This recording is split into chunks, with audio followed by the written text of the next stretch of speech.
नमस्कार दोस्तों, इस वीडियो में आपको जानकारी देने वाला हूं कि आप प्रधानमंत्री बीमा फसल योजना के तहत आप धान, मक्का या किसी भी फसल के लिए इंश्योरेंस करना चाहते हैं। आपको फॉर्म कहां से मिलेगा, कैसे डाउनलोड करिएगा और कैसे भरिएगा। तो चलिए, सबसे पहले आपको ये दो फॉर्म भरना होता है, ये दोनों। तो चलिए, पहले घोषणा पत्र और एक वंशावली, दो फॉर्म भरना होता है। चलिए, सबसे पहले घोषणा पत्र को भरना सीखते हैं। घोषणा पत्र भरने के लिए, तो फॉर्म को भरने के लिए सबसे पहले आप यहाँ पे जिसके नाम से अप्लाई कर रहे हैं उसका नाम यहाँ पर डालिएगा। इसके बाद पति या पिता का नाम यहाँ पे डालिएगा। इसके बाद आपका जो जिला है, जिला का नाम यहाँ डालिएगा। इसके बाद यहाँ ब्लॉक का नाम, यहाँ ग्राम पंचायत का नाम। इसके बाद यहाँ पे आप कितना में खेती कर रहे हैं वो यहाँ पे डालिएगा, हेक्टेयर में डालना होगा। आपको आगे बताएंगे कि एकड़ या बीघा या जो भी है उसको हेक्टेयर में कैसे कन्वर्ट करना है, वो भी बताएंगे आगे। तो चलिए, पहले फॉर्म को भर लेते हैं। इसके बाद आपको यहाँ पे अपना जिला का नाम लिखना है, यहाँ पे जिला। इसके बाद यहाँ पे आपको फिर से ब्लॉक का नाम लिखना है। इसके बाद यहाँ ग्राम पंचायत का नाम लिखना है। इसके बाद यहाँ अपना गांव का नाम लिखना है। इसके बाद जो रसीद या ज़मीन का पर्चा में जो रहता है खाता नंबर, वो यहाँ पे देना है। इसका प्लॉट संख्या आपका कितना है यहाँ पे दीजिएगा, जिस प्लॉट में खेती कर रहे हैं यहाँ पे दीजिएगा। इसके बाद धान है तो धान यहाँ डाल सकते हैं, और बाकी आप धान और मक्का दोनों के लिए भी अप्लाई कर सकते हैं। तो यहाँ धान के लिए कर रहे हैं, धान यहाँ पे डालिएगा, धान लिख दीजिएगा। इसके बाद कितना हेक्टेयर में बोया गया है वो यहाँ पे डालना है।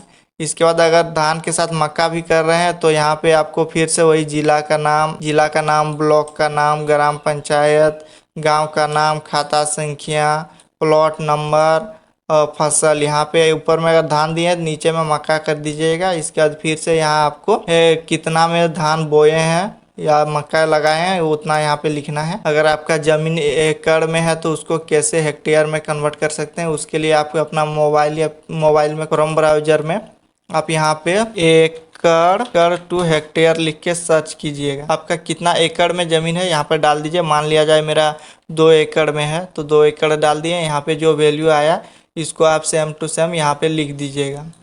वो जितना आया वो यहाँ पे लिख दीजिएगा।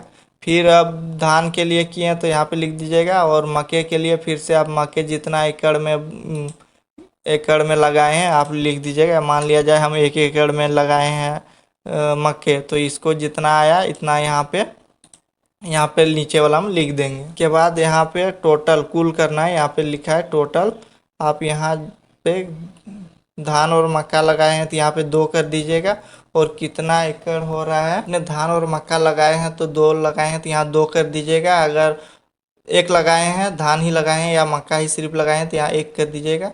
अब यहाँ टोटल कितना हो रहा है यहाँ लिख दीजिएगा, कितना हेक्टेयर हुआ। इसके बाद लिखने के बाद यहाँ पे आपको डेट डालना है, जिस दिन आप अप्लाई कर रहे हैं उस डेट को, उस दिन का डेट यहाँ पे डाल दीजिएगा। के नाम से अप्लाई कर रहे हैं वो यहाँ पे अपना हस्ताक्षर कर देगा। इसके बाद अब आपको दूसरा फॉर्म, ये 2026 का ही है, देख सकते हैं। तो यहाँ पे आपको ये फॉर्म में सबसे ऊपर आपका अपना जिला का नाम लिखना है, यहाँ प्रखंड का नाम लिखना है, यहाँ पंचायत का नाम लिखना है, यहाँ अपना मौजा यानी कि गांव का नाम लिखिएगा। इसके बाद कृषक का नाम, यहाँ पे आप अपना नाम दे दीजिएगा। इसके बाद पिता या पति का नाम यहाँ पे। इसके बाद कृषक का आधार संख्या यहाँ पे दे दीजिएगा। इसके बाद कृषक का मोबाइल नंबर यहाँ पे दे दीजिएगा। इसके बाद यहाँ पे उसका खाता नंबर यहाँ पे दे दीजिएगा, बैंक अकाउंट नंबर। इसके बाद जो IFSC कोड रहता है वो यहाँ पे डालिएगा। इसके बाद भूमि विवरण, यहाँ पे आप किस टाइप का ज़मीन है वो दीजिएगा, जैसे रेती, जमाबंदी या जिस प्रकार का है यहाँ पे लिख दीजिएगा। इसके बाद नीचे में, इसके बाद यहाँ जमींदार का नाम, मतलब जिसके नाम से ज़मीन है उसका नाम यहाँ पे लिखना है।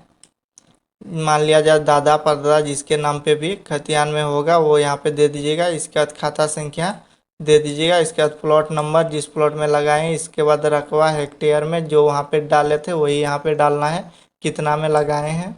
इसके बाद कृषक के साथ रिश्ता, जमाबंदी के साथ रिश्ता, मतलब जिसके नाम पे ज़मीन है उसके साथ आपका क्या रिश्ता है ये यहाँ पे डालना है। उसके बाद यहाँ पे आपको अपना वंशावली बना लेना है।